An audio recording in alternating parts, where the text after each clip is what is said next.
नमस्ते बच्चों, मैं सरोज गोस्वामी, सहायक आचार्य, सनातन धर्म राजकीय महाविद्यालय ब्यावर।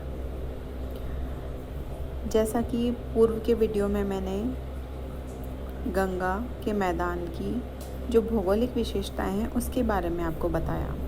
आज हम जो विशाल मैदान है, उत्तर का विशाल मैदान है, उसका प्रादेशिक या उसका उपविभाजन करेंगे। उसके प्रादेशिक विशेषताओं के आधार पर उसका अध्ययन करेंगे। जो गंगा का मैदान है उसको विशेषताओं के आधार धरातलीय विशेषताओं के आधार पे उपविभागों में वर्गीकृत किया गया है, जिसमें सबसे पहला है पंजाब व हरियाणा का मैदान। दूसरा है इसमें पहला पंजाब हरियाणा का मैदान, दूसरा राजस्थान का मैदान, तीसरा गंगा का मैदान और चौथा असम की घाटी या उसको ब्रह्मपुत्र का मैदान भी कहा जाता है। तो इसमें जो सबसे पहला है वो है पंजाब का मैदान। पंजाब का जो मैदान है इसे सतलज यमुना विभाजक भी कहा जाता है। यह है पंजाब, हरियाणा तथा दिल्ली राज्यों में। ये प्रमुखता से पंजाब, हरियाणा तथा दिल्ली राज्यों में इसका विस्तार है। सतलज नदी, इसमें आपको ये जो नदी है वो सतलज नदी है। सतलज, व्यास नदी, ये आपकी व्यास नदी है, और रावी नदी, इसमें ये रावी नदी है। तो इस प्रकार से ये नदियाँ यहाँ पर बहती हैं। इस मैदान की अत्यंत प्राचीन काल में सरस्वती नदी भी यहाँ पर बहा करती थी। समय के साथ ये नदी विलुप्त हो गई। ये जो पंजाब और हरियाणा का जो मैदान है, पंजाब और हरियाणा के इस मैदान को प्रमुखतया से इसका ये जो चौरस मैदान है ये 1.75 लाख मतलब 1.75 लाख वर्ग किलोमीटर क्षेत्र में फैला हुआ है। उत्तर पूरब से ये मैदान उत्तर पूरब से दक्षिण पश्चिम की दिशा में 640 किलोमीटर लंबा, जबकि पश्चिम से पूरब की ओर ये जो मैदान है वो 300 किलोमीटर की चौड़ाई में फैला हुआ है। इसकी पूर्वी सीमा यमुना नदी द्वारा, यहाँ पर से इसकी जो पूर्वी सीमा यहाँ पर यहाँ यमुना नदी प्रवाहित होती है, तो इसकी पूर्वी सीमा यमुना नदी द्वारा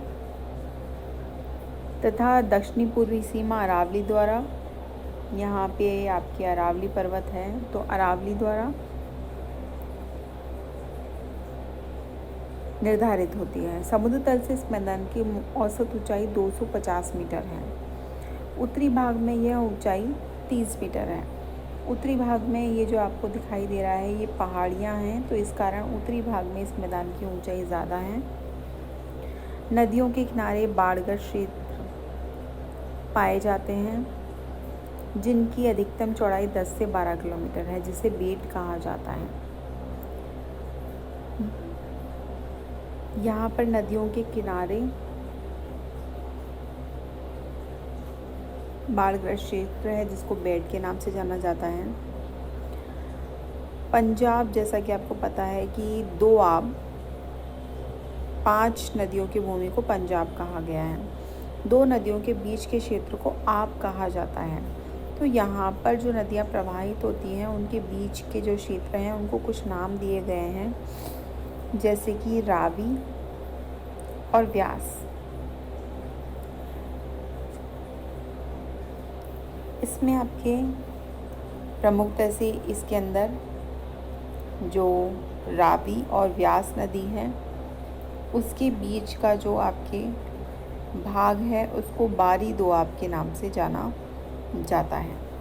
ये वाला क्षेत्र जो आप देख रहे हो, ये पर्पल कलर वाला, ये संपूर्ण क्षेत्र ये रावी और व्यास नदी के बीच का जो क्षेत्र है इसको बारी दोआब के नाम से जाना जाता है। व्यास और सतलज, यहाँ पर आपके ये जो व्यास नदी है और ये नदी जो है वो है सतलज, तो इसके मध्य का जो क्षेत्र है उसे बिस्त दोआब के नाम से जाना जाता है। सतलज के दक्षिण का जो क्षेत्र है, सतलज नदी के ये जो दक्षिण का ये जो संपूर्ण क्षेत्र है, सतलज नदी के ये जो दक्षिण का क्षेत्र है, इसे घग्गर के मैदान के नाम से जाना जाता है। ये अपेक्षाकृत ऊंचे मैदान हैं।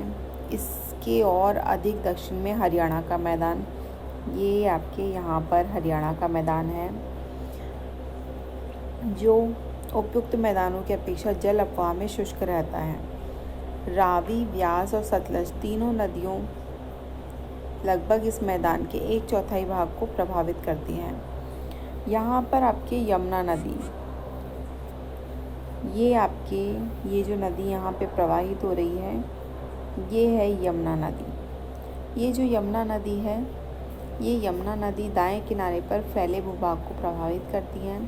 सतलज और यमुना के बीच में घग्गर, यहाँ पर एक घग्गर नदी प्रवाहित होती है, जो कि एक मौसमी नदी है, जो बारिश के सीज़न में ज़्यादा प्रवाहित होती है, ज़्यादा दूर तक जाती है। इसकी तलहटी 10 किलोमीटर चौड़ी है।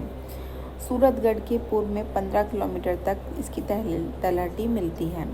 प्राचीन समय में इसे सरस्वती के नाम से जाना जाता था और पानी भी निरंतर प्रवाहित होता था, लेकिन अब जलवायु शुष्क हो गई है और वर्तमान में यहाँ सिंचाई की सुविधाओं के कारण ये संपूर्ण जो मैदानी क्षेत्र है वो हरा भरा रहता है। तो इस प्रकार से ये पंजाब का और हरियाणा का मैदानी क्षेत्र कहलाता है। इसके बाद में है राजस्थान का मैदान। राजस्थान का जो मैदान है या राजस्थान का जो मैदानी क्षेत्र है, वो प्रमुखतः से आपके थार का जो मरुस्थलीय क्षेत्र है उसको राजस्थान का मैदानी क्षेत्र कहा जाता है, जो कि अरावली के, ये आपके अरावली क्षेत्र है, अरावली के पश्चिमी भाग में विस्तृत है। इसका विस्तार 1.75 लाख वर्ग किलोमीटर क्षेत्र पे है। यह है अरावली के पश्चिम में फैला हुआ है। इसका विस्तार भारत पाकिस्तान सीमा तक, ये आपके पाकिस्तान और की सीमा है, तो इन दोनों के मध्य में आपके थार के मरुस्थल का फैलाव है या ये फैला हुआ है। यहाँ पर बालू मिट्टी पाई जाती है कहीं कहीं पर, इस क्षेत्र के अंदर कहीं कहीं पर, इसमें कहीं कहीं पर बालू का स्तूप मुक्त प्रदेश है, जहाँ पर नीस, सिस्ट और ग्रेनाइट की चट्टानें सतह पे हमें दिखाई देती हैं। इसके अलावा का जो संपूर्ण क्षेत्र है, वो संपूर्ण क्षेत्र पे बालू मिट्टी पाई जाती है। यहाँ पर आपको ये वाला जो क्षेत्र है वो घग्गर का मैदान भी, इसमें घग्गर के मैदान को भी इसी राजस्थान के मैदान में शामिल किया जाता है। बालू के टीले यहाँ जो ज़्यादा पाए जाते हैं, तो दक्षिणी पश्चिमी भाग में, ये दक्षिणी पश्चिमी भाग है, यहाँ पर पवन अनुवर्ती टीले ज़्यादा पाए जाते हैं। और दक्षिणी पूर्वी भाग में बरखान तथा अनुप्रस्थ टीले ज़्यादा पाए जाते हैं। बांगड़ के अरावली के पूर्व में बांगड़ की स्टेपी भूमि उत्तर पूर्व से दक्षिणी पश्चिमी दिशा में, ये संपूर्ण जो क्षेत्र है इसको हम बांगड़ क्षेत्र के नाम से जानते हैं ज़्यादातर। तो ये जो क्षेत्र है ये है उत्तर पूर्व से उत्तरी पूर्वी दिशा से दक्षिणी पश्चिमी दिशा में ये विस्तृत है। पश्चिम में इसका विस्तार यहाँ पर 25 सेंटीमीटर की वर्षा रेखा, यहाँ 25 ये जो रेखा है ये 25 सेंटीमीटर की वर्षा रेखा है, और ये जो रेखा है वो है 50 सेंटीमीटर की वर्षा रेखा। तो यहाँ की जो प्रमुख नदी है वो लूनी नदी है, जो कि आपके नाग पहाड़ से निकलते हुए इस प्रकार से प्रवाहित होती है। ये मौसमी नदी है, जब बारिश की मात्रा ज़्यादा होती है तब ये प्रवाहित होती है। इसके दक्षिण पश्चिम का ये वाला जो क्षेत्र है इसे कच्छ के रन के नाम से भी जाना जाता है। यहाँ पर आपको इस संपूर्ण क्षेत्र के अंदर आपको कुछ झीलें देखने को मिलेगी। उसमें प्रमुख है यहाँ पर आपके ये सांबर झील, ये है सांबर झील, और यहाँ पोखरण, पंचपदरा, डीडवाना, तो कुचामन, यहाँ पे आपके ये कुचामन इत्यादि ये प्रमुख, लूणकरण सरन इत्यादि ये प्रमुख झीलें हैं। ये नमकीन झीलें हैं जिनसे नमक भी उत्पादित होता है। इसके पश्चात जो मैदान है वो आपकी है गंगा का मैदान। तो ये जो गंगा का मैदान है ये उत्तर प्रदेश, बिहार तथा पश्चिमी बंगाल राज्यों में फैला हुआ है। ये प्रमुखतः से 3.57 लाख वर्ग किलोमीटर क्षेत्र में फैला हुआ है। इसकी जो प्रमुख सहायक नदियां हैं, गंगा यहाँ की प्रमुख नदियां हैं। इसकी प्रमुख सहायक नदियां यमुना और तथा सोन है, जो कि दाएं किनारे पर आकर इससे मिलती हैं। जबकि बाएं किनारे पर आकर के मिलने वाली जो नदियां हैं वो है घाघरा, गंडक, कोसी।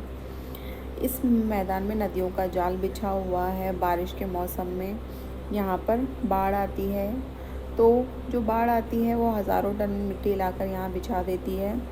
वो आकृतिक दृष्टि से इनको 2 भागों में बांटा जाता है, संपूर्ण बांगर और खादर, जो कि मैंने आपको पहले बताया था कि बांगर जहाँ नदियों की बाढ़ का जल नहीं पहुँचता और खादर जहाँ नदियों की बाढ़ का जल पहुँचता है।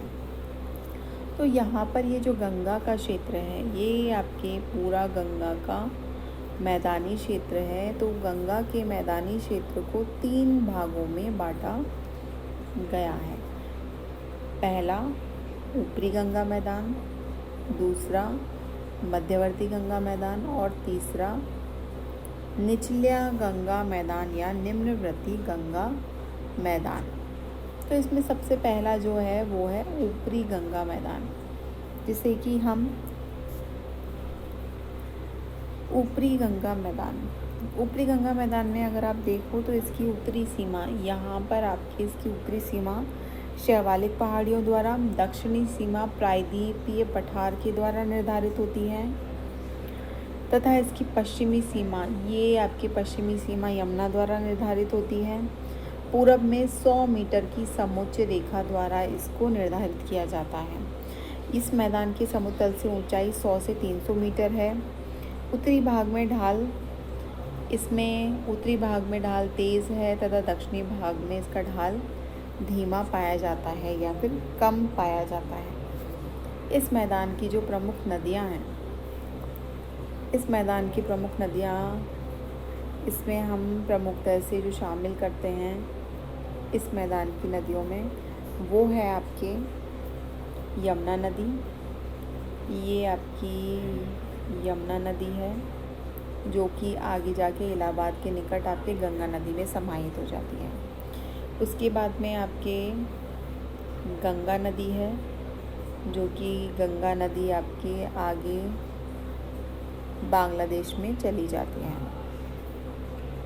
और गंगा की सहायक नदियां हैं, ये है रामगंगा, ये है आपके गोमती, ये है शारदा, फिर है घाघरा नदी, इसके अलावा है गंडक नदी, फिर है कोसी नदी। तो प्रमुखतः से यहाँ की जो प्रमुख नदियाँ हैं वो हैं गंगा, यमुना, रामगंगा, शारदा, गोमती और घाघरा। तो इस प्रकार से ये इस मैदानी क्षेत्र की प्रमुख नदियाँ हैं। इसके बाद में आता है आपके मध्यवर्ती गंगा मैदान। मध्यवर्ती गंगा मैदान जो कि बिहार और पूर्वी उत्तर प्रदेश में इसका विस्तार है। इसकी पश्चिमी सीमा 100 सेंटीमीटर की समोच्च रेखा द्वारा, जो कि इलाहाबाद फैज़ाबाद रेल मार्ग का अनुसरण करती हैं, तथा इसकी पूर्वी सीमा तथा उत्तरी पूर्वी सीमा, ये आपके पूर्वी तथा उत्तरी पूर्वी सीमा 75 मीटर की समोच्च रेखा द्वारा, दक्षिणी पूर्वी सीमा इसकी 30 मीटर की समोच्च रेखा द्वारा निर्धारित होती है। यह मैदान नदियों के प्रवाह मार्ग में परिवर्तन से बुरी तरह प्रभावित है। कोसी नदी इस कार्य के लिए प्रमुखतः से प्रसिद्ध है। इस मैदान की जो प्रमुख नदियां हैं वो हैं,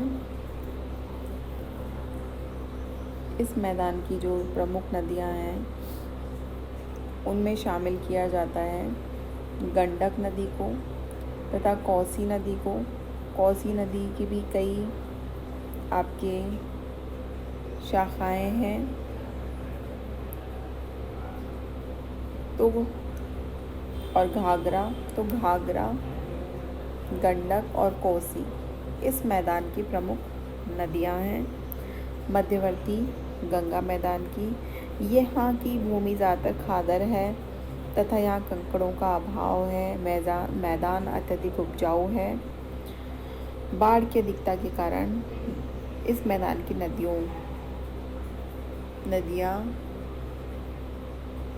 की प्रमुख विशेषता है और यहाँ पर आपकी प्रमुखतः से फसलें उत्पादित की जाती हैं। इसके बाद में आता है आपका निम्नवर्ती गंगा मैदान। तो निम्नवर्ती ये जो गंगा मैदान है वो प्रमुखतः से पश्चिमी बंगाल में फैला हुआ है। इसका जो उत्तरी भाग है, इसका जो मैदान का उत्तरी भाग है तो उत्तरी पहाड़ी भाग है तथा केवल इस उत्तरी भाग को छोड़ के ये संपूर्ण पश्चिमी बंगाल मैदानी क्षेत्र है। यह हिमालय की तलहटी से लगा करके यहाँ पर गंगा का डेल्टाई क्षेत्र है, वहाँ तक फैला हुआ है। यहाँ की जो प्रमुख नदियाँ हैं वो तीस्ता, जलढाका, टोरसा है। राजमहल, ये आपकी यहाँ पर राजमहल की पहाड़ियाँ हैं। इसके निकट ये मैदान सकरा हो जाता है। इसके दक्षिण में गंगा का पुराना, ये यहाँ पर जो आपकी डेल्टाई क्षेत्र है गंगा का वो पुराना डेल्टाई क्षेत्र है। नवीन डेल्टाई क्षेत्र जो गंगा का है वो आपके बांग्लादेश में फैला हुआ है। यहाँ का डेल्टाई क्षेत्र पुराना है। डेल्टाई क्षेत्र कांप मिट्टी से बना हुआ है। समुद्र तल से केवल 50 मीटर ऊंचा है और ये समतल मैदानी क्षेत्र है। समुद्र में उठने वाले ज्वार अधिकांश भाग को जल से ढक लेते हैं, इसलिए ये भाग अधिकतर दलदल बना हुआ है। इसका जो क्षेत्र है वो दलदली क्षेत्र बना हुआ है। प्रमुखतः से आपके ये संपूर्ण क्षेत्र जो है आपके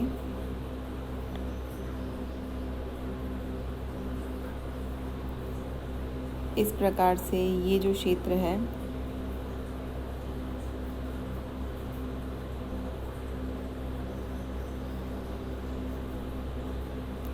तो यहाँ वाला संपूर्ण क्षेत्र पश्चिमी बंगाल में शामिल किया जाता है।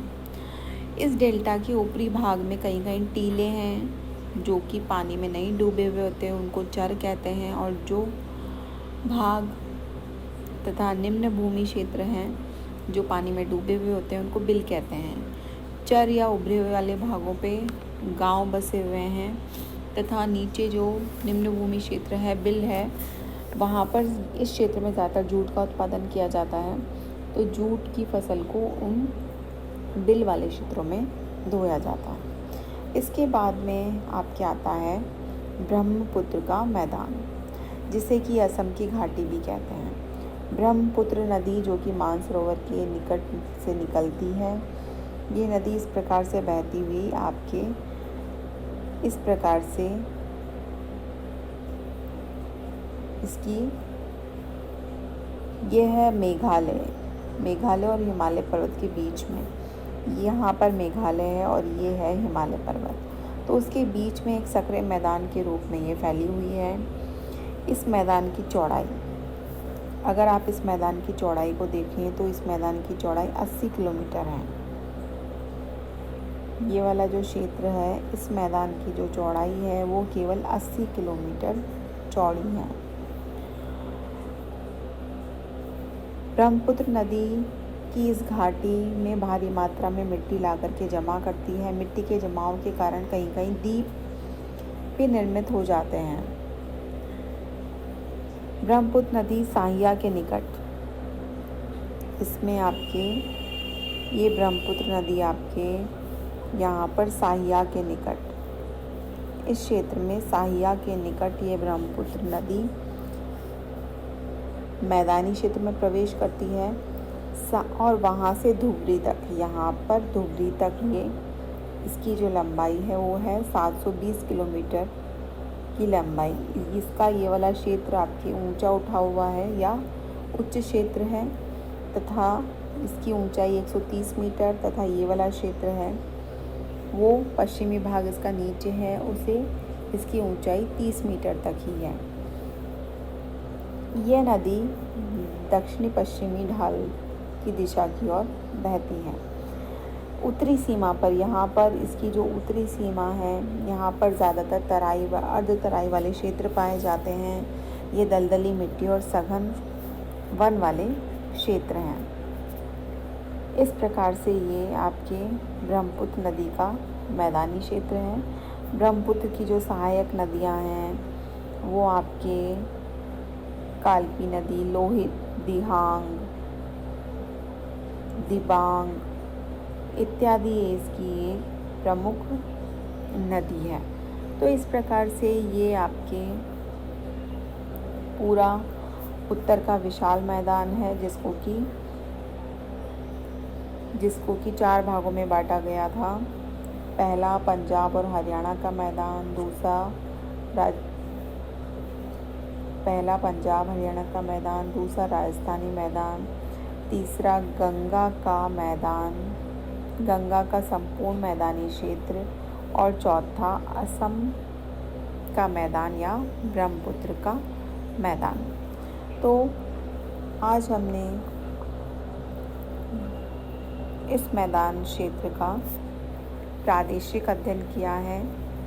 कल हम प्रायद्वीपीय पठार का अध्ययन करेंगे। धन्यवाद।